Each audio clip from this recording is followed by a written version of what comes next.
درخواست ہے کہ حضور صلی اللہ علیہ وسلم کی سحری افطاری میں کیا سنت تھی، اور دوسرا حصہ اس کا میں عرض کرنا چاہوں گا کہ اگر فرض کریں کسی شخص کے پاس وہ چیزیں میسر نہ ہوں تو کیا ایسے روزے دار کے ثواب میں کمی ہو جاتی ہے یا روزہ ٹھیک نہیں ہوتا؟ بات یہ ہے کہ حضور صلی اللہ علیہ وسلم نے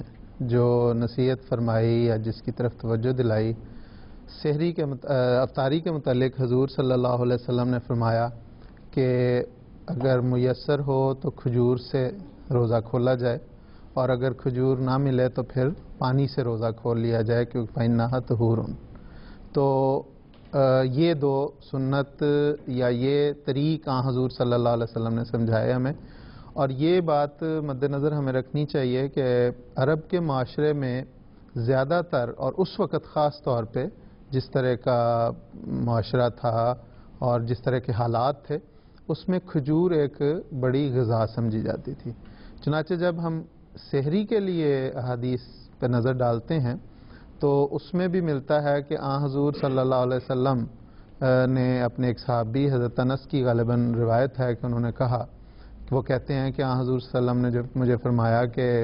میرے لیے سحری کا انتظام کرو۔ حضرت انس رضی اللہ تعالیٰ عنہ حضور کے گھر میں چھوٹے بچے تھے اور حضور کے کام کاج، چھوٹے گھر کے کام کاج کیا کرتے تھے، تو اس میں کھجوروں کا، وہ کہتے ہیں میں نے حضور صلی اللہ علیہ وسلم کے لیے کھجوروں کا اور پانی کا انتظام کیا، اور اس کے بعد حضور صلی اللہ علیہ وسلم نے فرمایا کہ دیکھو باہر کوئی ایسا شخص ہے جس نے ابھی سحری نہ کی ہو اور وہ میرے ساتھ سحری کر لے۔ حضرت انس رضی اللہ تعالیٰ عنہ بیان کرتے ہیں کہ میں نے مسجد میں دیکھا تو ایک صحابی موجود تھے، انہیں میں نے بلایا اور وہ آئے اور انہوں نے حضور صلی اللہ علیہ وسلم کی خدمت میں عرض کی کہ حضور میں نے تو سحری کر لیا اور ستو کے شربت کے ساتھ میں سحری کر کے آیا ہوں۔ تو یہ دو روایات میں ملتا ہے، گویا اس وقت ستو، کھجوریں، پانی اور دودھ، اس قسم کی چیزیں میسر ہوتی تھیں، اور انہی سے زیادہ تر روزے رکھے جاتے اور انہی سے روزہ کھولا جاتا۔ یہ تو جیسے میں نے عرض کی کہ اس وقت کے حالات اور اس وقت کا معاشرہ جو وہاں کی غذا تھی یہ تھی، لیکن اگر کسی شخص کو یہ چیزیں میسر ہیں تو ان کے ساتھ روزے کو کھولنے سے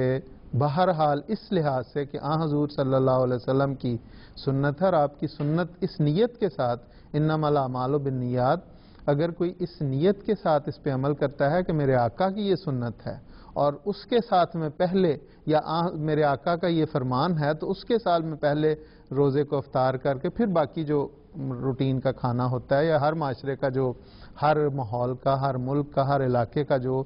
مین فوڈ ہوتا ہے وہ کھاتا ہے، تو ظاہر ہے اس کو یقیناً ثواب ملے گا۔ لیکن اگر کسی کو یہ چیزیں میسر نہیں ہیں، یہ تو ہر جگہ میسر ہے، اس لیے یہ تو مشکل بات نہیں ہے، لیکن اگر نامیسر ہو، مثال کے طور پہ کوئی ایسے حالات ہیں کہ پانی نہیں میسر، دودھ میسر ہے، تو اس کے ساتھ چیز کھولنے سے ثواب میں تو اس طرح روزے کے ثواب میں کمی نہیں اس کی آئے گی۔ جی ٹھیک ہے۔ اور